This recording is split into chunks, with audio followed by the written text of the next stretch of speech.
Peggy Setiawan menang pra-peradilan karena tidak ada alat bukti yang kuat untuk memberatkan dirinya. Kasus Peggy ini menambah catatan buruk daftar kasus salah tangkap polisi. Yang mengejutkan, Komisi untuk Orang Hilang dan Korban Tindak Kekerasan Kontras menyebut sudah ada 15 peristiwa salah tangkap yang dilakukan kepolisian selama Juli 2023 sampai Juni 2024.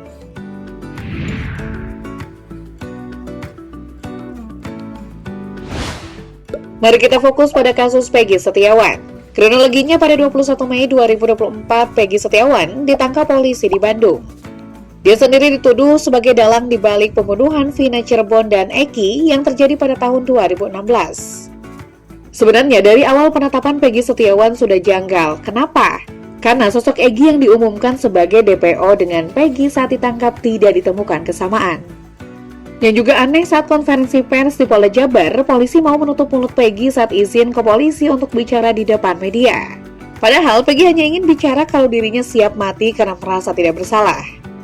Meskipun mengelak, polisi saat itu juga bersikeras kalau Peggy bukan korban salah tangkap dan memastikan kalau sudah sesuai dengan keterangan para saksi.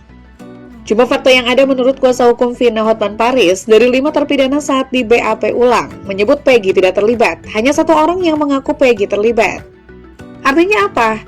Bukti hukum belum kuat untuk menersangkakan Peggy.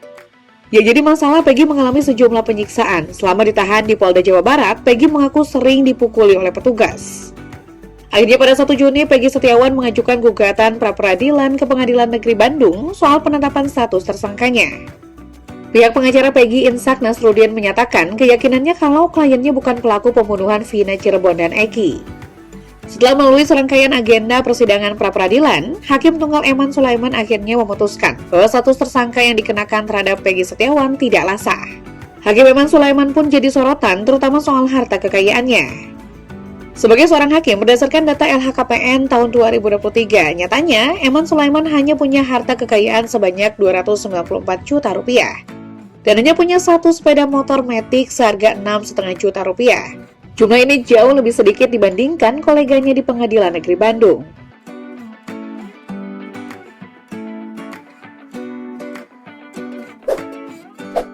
Kasus Peggy Setiawan memang jadi sorotan, tapi kalau kita bicara yang lebih parah, ada banyak. Salah satunya adalah kasus salah tangkap di Banten. Dia adalah Oman Abdurrahman. Kasus ini terjadi pada Agustus tahun 2017. Oman yang sehari-harinya bekerja sebagai marbot masjid tiba-tiba didatangi sejumlah polisi untuk menjemput Oman karena disebut terlibat perampokan sebuah rumah di Lampung Utara. Oman dipaksa mengaku disiksa, bahkan kaki kirinya ditembak, sampai akhirnya ia terpaksa mengakui perbuatan yang tidak dilakukannya. Dalam proses persidangan, majelis hakim menemukan fakta bahwa Oman sama sekali tidak bersalah hingga divonis bebas pada 4 Juni 2018. Perjuangan Oman tidak berhenti sampai di sini. Pada upaya kasasi di Mahkamah Agung, majelis hakim juga menguatkan putusan bebas Pengadilan Negeri Kota Bumi. Uang ganti rugi juga diwajibkan dibayar oleh kepolisian setelah pra-peradilan atas kasus itu dimenangkan oleh Oman pada 17 Juni 2019. Sayangnya, meski sudah berlalu bertahun-tahun, ganti rugi ternyata tidak kunjung dibayarkan. Polda Lampung juga baru menyatakan permintaan maaf kepada Oman pada Desember 2023. Dan baru pada Januari 2024, Oman akhirnya menerima ganti rugi sebanyak 222 juta rupiah. Bersamaan dengan pemberian ganti rugi setelah sekitar 5 tahun, 8 polisi Polda Lampung yang menangkap dan memaksa Oman mengaku merampok juga baru diperiksa oleh bidang propos dan pengamanan Propam Polda Lampung.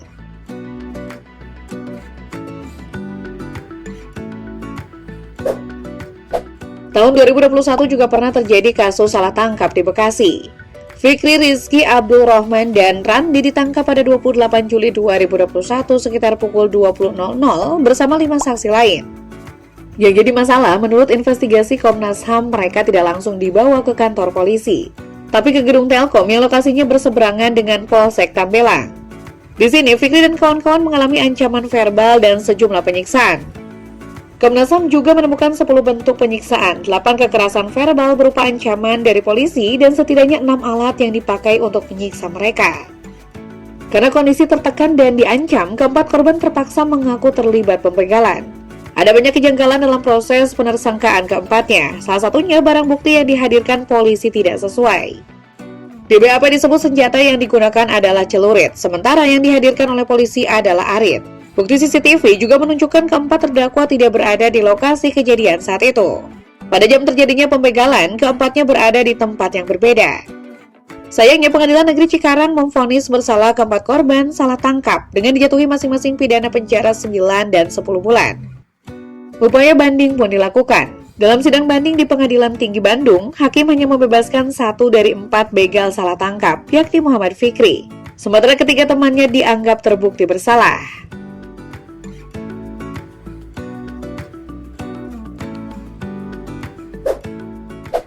Yang juga miris terjadi di Lamongan, Jawa Timur. Korbannya adalah Andrianto, seorang warga Bojonegoro.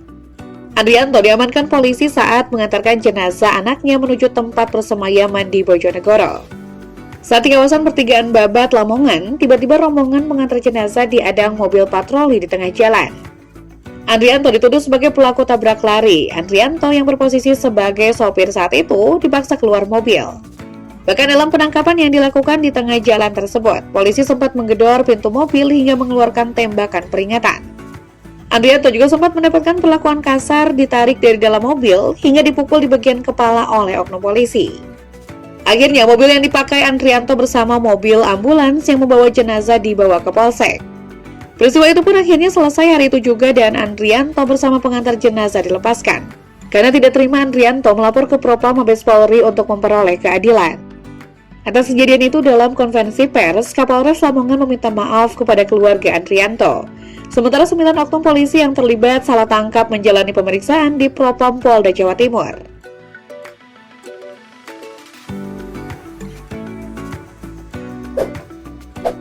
Kisah Kuswanto lebih miris lagi. Warga desa Jepang, Kecamatan Mejobo, Kudus ini dituduh merampok toko es krim Kudus pada November tahun 2012.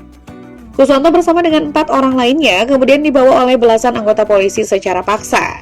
Dalam perjalanan, anggota-anggota polisi memaksa Kuswanto mengaku sebagai perampok. Karena menolak mengaku, Kuswanto mengalami penyiksaan, matanya dilakban, tangan diborgol, bahkan polisi yang menginterogasi menyiramkan bensin ke tubuh Kuswanto. Dengan keji membakarnya yang mengakibatkan Kuswanto mengalami luka bakar berat di bagian leher. Kurang lebih setahun setelah peristiwa itu, orang tua Kuswanto mengetahui anaknya merupakan korban salah tangkap. Polisi menemukan pelaku perampokan sebenarnya. Sejak peristiwa itu, tahun demi tahun Kuswanto mencari keadilan atas kasusnya, mengadu ke LPSK dan mengirimkan pesan ke Presiden Jokowi.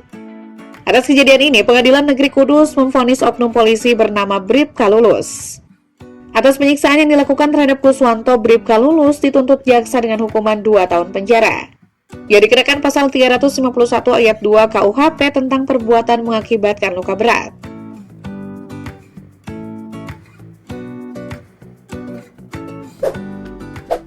Pasangan suami istri penjual keripik asal Bogor, Jawa Barat juga jadi korban salah tangkap sejumlah anggota polisi di sebuah SPBU di Bogor pada Februari tahun 2024.